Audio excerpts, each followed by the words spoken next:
Shakespeare said, "The web of our life is a mingled yarn of good and ill together." And I was thinking about my life. Yeah, that's true. I've had some good times, but the ill in my case is mental illness. Schizoaffective, which is a mix of bipolar and schizophrenia. I got married and life was okay, I mean, for a little while. But then I started to get worse. Mentally, I just started feeling agitated and I got depressed. And I was in a hole, I was void. And I tried to be, happy because my daughter, trying not to let her know what was going on. I started getting paranoid, more paranoid as the days would go by. And I thought the CIA was after me, and my ex-husband came to get my daughter. And at that time, he told me, I want a divorce. I can't take this anymore. I don't love you. I went up to her school and made a scene. I said, I need to see if my daughter's okay. And when I ran out of money in each month, I was on the streets. Then it got worse. I started to hear loud voices. I heard my daughter crying. And what I would do is I would go to the library in the day and then go to the park and sit there and until the park closed. I think it was 11. And then from there I would go to Denny's. I tried to commit suicide. I just didn't want to live anymore, so I took all those pills.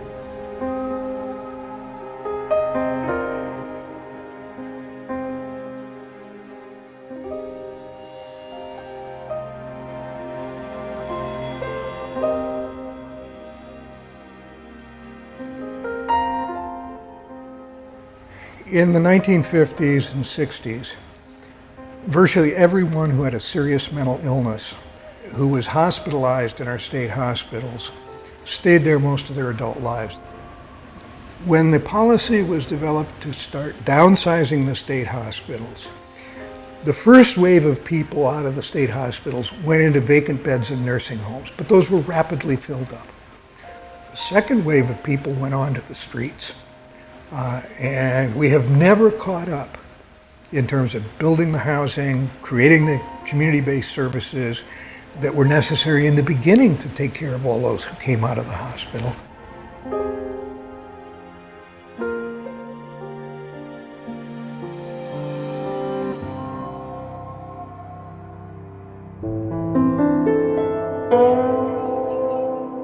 I had kind of a mental breakdown when I was about 23.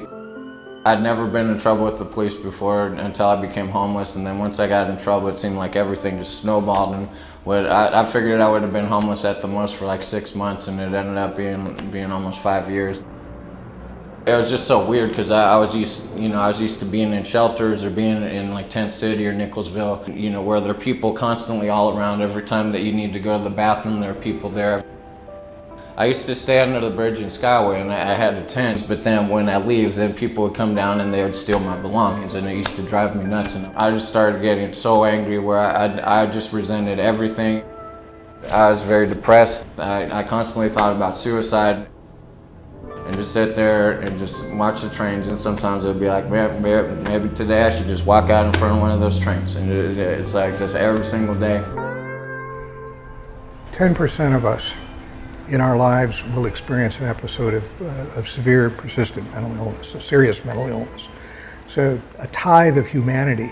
One survives, one heals, because others see us as human beings, not as some kind of other.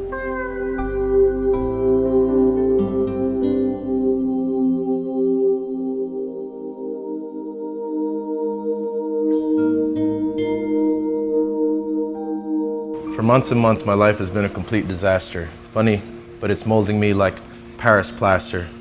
Regardless of the pain, schizophrenic or not, I have come to know I am more and more sane. I'm tired of pain, the kind of pain that turns good people to bad or death. At 17 years old, I ended up becoming schizophrenic. I was hearing voices, I was having hallucinations. I was fearful, for much of my life. So how I ended up homeless was, I ran away. I went through a war, basically, frankly, with the schizophrenia. Now, and I look at myself in my mirror, and I look at my eyes, and I see nothing but clarity. Integrity wins, integrity impresses, integrity releases shame. I realized blessings in any form are all the same. I know every single rock bottom that I've ever been through, and I know why I don't want to be there, and I know how I'm never going to go back there.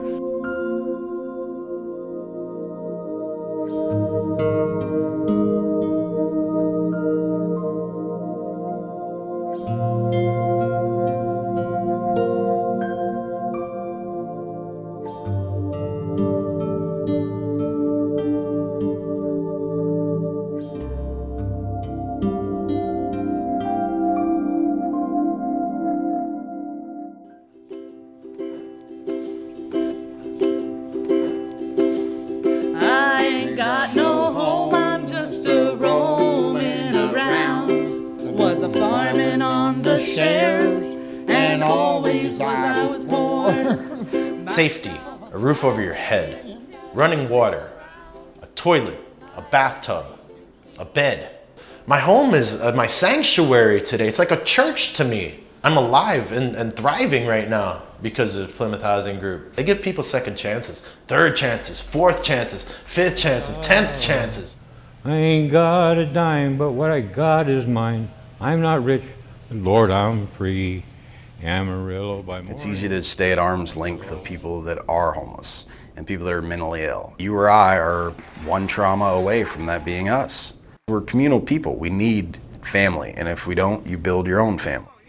It took me a while to start talking to people again, but after a while it kind of becomes like a comfortable community. To be able to watch television, or to be able to plug in my radio, or to be able to plug in my guitar, just things like that, just basic things that I used to take for granted.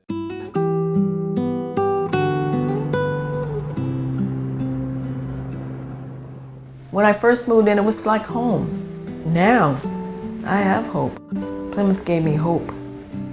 I mean, before that I didn't have hope because I didn't have a place. And I'm thankful I have a place now. My daughter, she visited me here. Plymouth Housing was a stepping stone. And I would always sing the praises of Plymouth Housing because it's like they reached down and pulled me out of the abyss. One of the things we can do is to get way beyond the dollar bill or a sandwich for someone, and we can actually put our investment into creating the kind of housing and support that sustain people long term and are crucial to their recovery, their healing, and well-being. So yes, we can make the human response in the immediate moment on the street, but we really need to be about making that larger, more in-depth investment in creating a caring community and housing and support for all.